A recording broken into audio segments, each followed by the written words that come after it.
I always wonder when you hear stories like this and what CB is reporting with someone, let's say, who served abroad and dealt with some of the same characters that are right now being praised in some of these protests, what he would make of that.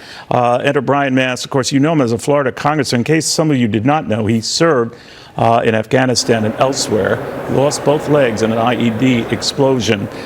So you might say he has a vested interest in this. I didn't want to embarrass Brian, but I did want you to know that he carries a little bit more gravitas than many on a story like this. So, Congressman, very good to have you. Good to see it. Yeah, reaction to that? I mean, I would say this. Think about the fact that what those people did to me in Afghanistan, they would willingly and happily do in the streets of Gaza, in the streets of many other places, to most of those people that are out there protesting. And I would tell them, let that sink in. You're cheering against a country that presents you the opportunity every day to decide that today is a better day, in exchange for a country that would happily kill you, your family, and every part of your family tree. But what's happened, Congressman, from the time you're still a young man, you could be my son, but I mean, something has happened just over the last year. I don't want to trigger it to the Hamas invasion of Israel, but whatever sympathy Israel had was very short-lived.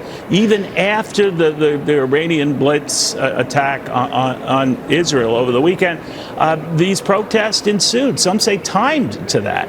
What's going on? I think in part you could look at this and you see individuals across the country not tying the support for other countries to whether those countries are supportive of their country that gives them all of that opportunity. And to say that in a more specific way, they're not looking and saying, well, is Israel an ally and do they act like an ally and do things we would expect out of an ally? Yes. Is Gaza an ally and do they act like an ally and do things we would expect? No. They are in no sense of the word an ally, but they're not aligning themselves with what our country takes as allies. They're aligning themselves with something that is perpetuated by lies by Hamas, by the Palestinian Health Authority, and by others that will parrot those lies that are put out by them, like UNRWA.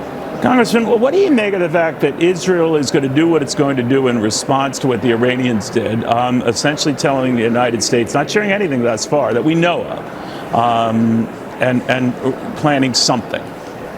It gives me the highest possible confidence, and here's why I'm going to tell you that is. I don't think there's anybody that can go out there and say Israel has been overzealous with their targeting.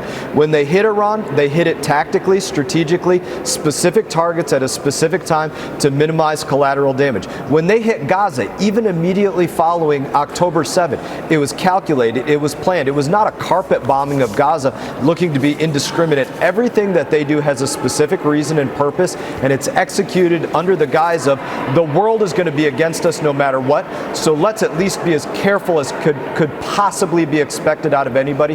That is their MO, and that's why I have the highest confidence in what their targeting will be for anything future in Iran.